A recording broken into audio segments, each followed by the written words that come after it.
අපි ඉගෙන ගන්න යන්නේ බෙග්රුසුන්ගන් කියන ජර්මන් ලෙසන් එක. මොනවද බෙග්රුසුන්ගන්? මොනවද මේ බෙග්රුසුන්ගන් කියන්නේ?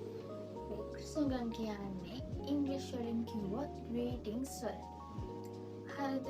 අපි බලමු ජර්මන් වල තියෙන greetings කොහොමද pronunciation කරන්න කියලා.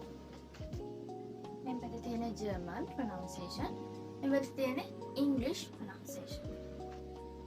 Hallo, hello, guten Tag, good day, guten Morgen, good morning, guten Abend, good evening, gute Nacht, good night, tschüss, bye.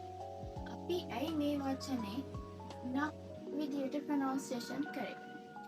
අපි මේක නක් විදියට pronunciation කරන්නේ ජර්මන් භාෂාවේ ඕනම තැනක.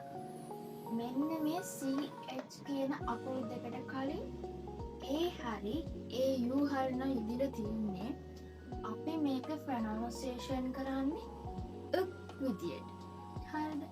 අන්න ඒ නිසා තමයි මේ වචනේ අපි නක් විදියට pronunciation කරන්නේ. Grüß Gott, hello, grüß Sie, grüß dich, hello. මෙතන මේ C කියන්නේ ෆෝමල් විදිහට. අපි වැඩි හිටියට වගේ කියනවා නම් පාවිච්චි කරන්නේ මෙන්න මේක.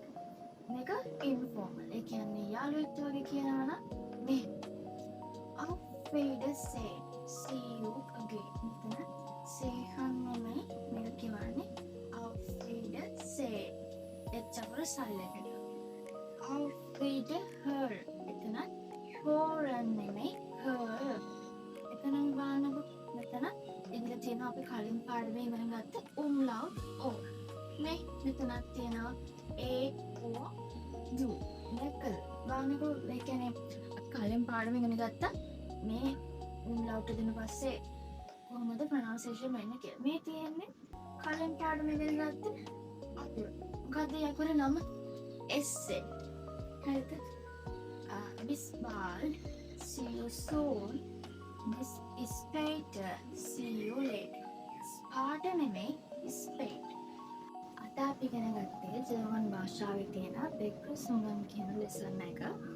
මේ ටික නැවත නැවත ප්‍රැක්ටිස් කරගන්න. ඊළඟ පාඩයෙන් අපි කොහොමද හම්බෙමු. ඉතින් අද මෙච්චරයි. ඔයාලා හැමෝටම සුබ දවසක් වේවා. චුස්.